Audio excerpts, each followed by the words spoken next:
அண்மைச் செய்தியாக பார்த்து வருகிறோம். தென்காசி மாவட்டம் சங்கரன் கோவிலில் இன்று நகர்மன்ற தலைவர் பதவிக்கான மறைமுக வாக்கெடுப்பானது நடந்து வருகிறது. இது குறித்தான கூடுதல் விவரங்களை வழங்குவதற்காக எமது செய்தியாளர் விமலவேலன் இணைப்பில் இணைகிறார். விமலவேலன், வணக்கம். இது குறித்தான முழு விவரங்கள் என்ன? வணக்கம் பவித்ரா. தென்காசி மாவட்டம் சங்கரன்கோவில் நகராட்சியில மொத்தம் 30 வார்டுகள் இருக்கின்றன.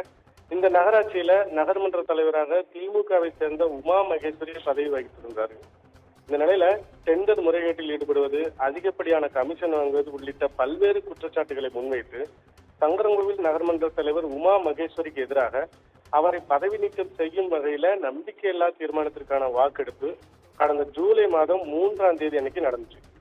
அதுல 28 ஓட்டுகள் பெற்று நம்பிக்கையில்லா தீர்மானம் நிறைவேற்றப்பட்டு நகர்மன்ற தலைவர் உமா மகேஸ்வரியானவர் பதவி நீக்கம் செய்யப்பட்டார். இது தொடர்பாக உயர்நீதிமன்ற மதுரை கிளையில் உமா மகேஸ்வரி சார்பில் தொடர்ந்த வழக்குல நகர்மன்ற தலைவி மீதான நம்பிக்கையில்லா தீர்மானத்தின் மீது நடைபெற்ற வாக்கெடுப்பு முறையை ஏற்றுக்கொள்ள முடியாது என்றும், வாக்குச்சீட்டு அடிப்படையில் தான் வாக்கெடுப்பு நடத்தி அதனை நீதிமன்றத்தில் சமர்ப்பிக்க வேண்டும் எனவும் நீதிமன்றம் உத்தரவு பிறப்பித்திருந்தது. அந்த வகையில கடந்த 17ஆம் தேதி வாக்குச்சீட்டு முறைப்படி மீண்டும் வாக்கெடுப்பானது நடைபெற்றது.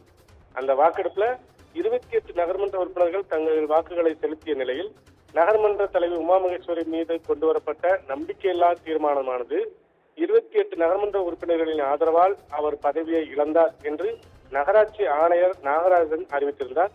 அதனைத் தொடர்ந்து புதிய நகர்மன்ற தலைவருக்கான மறைமுக வாக்கெடுப்பானது தற்போது நடைபெற்று வருகிறது. இதுல திமுக சார்பில் 6வது நகர்மன்ற உறுப்பினரான கௌசல்யாவும், அதிமுக சார்பில் 26வது நகர்மன்ற உறுப்பினரான அண்ணாமலை புஷ்பம் என இருவர் போட்டியிட விளைகின்றனர். முன்னதாக 2 வேட்பாளர்களும் வேட்புமனு தாக்கல் செய்தனர். தொடர்ந்து 11 மணிக்கு துவங்கிய வாக்கெடுப்பு தற்போது வரை நடைபெற்றுக் கொண்டிருக்கிறது. இன்னும் சிறிது நேரத்தில் வாக்கெடுப்பு முடிந்து வாக்கு எண்ணிக்கை நடந்ததும் வெற்றியாளர் யார் என்ற அறிவிப்பு வரும். பவித்ரா, கூடுதல் விவரங்களுக்கு நன்றி விமலவேலன்.